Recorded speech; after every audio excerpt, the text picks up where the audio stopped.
আমার যে বন্ধু ইন্টারমিডিয়েট লেভেলে পড়াশোনা বাদ দিয়ে বিদেশ চলে যায়, তার বেতন এখন লক্ষ টাকা ছুঁই ছুঁই। কয়েক বছর পর দেশে ফিরে সে নাকি ব্যবসায় ইনভেস্ট করবে বলে জানিয়েছে। আমার আরেক বন্ধু এসএসসির পরপরই প্রবাসে যায়। মাঝখানে সে দেশে ফিরে বিয়ে করেছে। একবার ছুটিতে গিয়ে দেখলাম তার বাচ্চা কাচ্চা তাকে আব্বা বলে ডাকে। আর আমি সেই সকাল থেকে কারক বিভক্তির বই নিয়ে বসে আছি। কারক 6 প্রকার, বিভক্তি 7 প্রকার।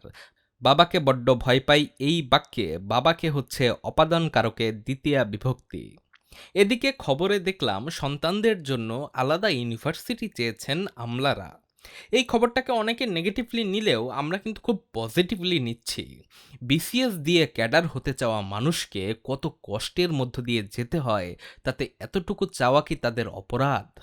আমার তো মনে হয় রাস্তায় আলাদা আলাদা লেন প্রয়োজন। বিসিএস এর লেন, হাসপাতালগুলোতে থাকবে আলাদা আলাদা বিসিএস ওয়ার্ড, ট্রেনে থাকতে পারে আলাদা আলাদা তাপানুকুল বা এসি বিসিএস বগি। চাইলে একটা ছোটখাটো শহর নিয়ে বিসিএস এর শহর বানিয়ে ফেলা যেতে পারে। বিসিএস ক্যাডার ছাড়া ওই শহরে কেউ ঢুকতে পারবে না, থাকতে পারবে না। তবে বিশেষ বিশেষ দিনগুলিতে সাময়িক ভিসা নিয়ে সেই শহরে সাধারণ মানুষ যেতে পারবে। তবে ভিসা পেতে হলে একটা 50 নম্বরের এমসিকিউ পরীক্ষা দিতে হবে। প্রশ্ন আসবে বাংলা, ইংরেজি সাহিত্য, ম্যাথ, মানসিক দক্ষতা, ভূগোল আর আন্তর্জাতিক বিষয় থেকে। প্রতিবারে একটা করে কাটমার্কস থাকবে। যে কয়জন কাটমার্কস পাবে শুধু তারাই 2 ঘন্টার জন্য বিসিএস নগরীতে ঢুকতে পারবে।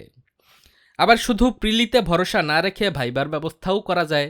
প্রশ্ন হবে আলেপ্পো নগরী কোন দেশে অবস্থিত, ফেয়ারওয়েল টু আর্মস কে লিখেছেন, চর্যাপদের কবি কয়জন।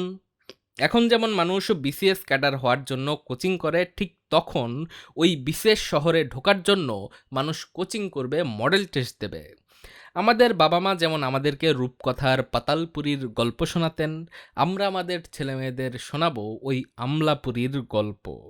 শোনাবো সেই সব রাজপুত্র রাজকন্যাদের গল্প যারা শেক্সপিয়ারের একটা বইও না পড়ে গড়গড় করে সব বই আর চরিত্রের নাম বলে দিতে পারে।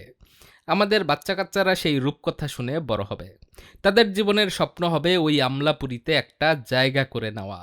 কে জানে, ওরা হয়তো পড়ালেখা বাদ দিয়ে ক্লাস 5 থেকে বসে যাবে ভূগোল আর মানসিক দক্ষতা পড়তে।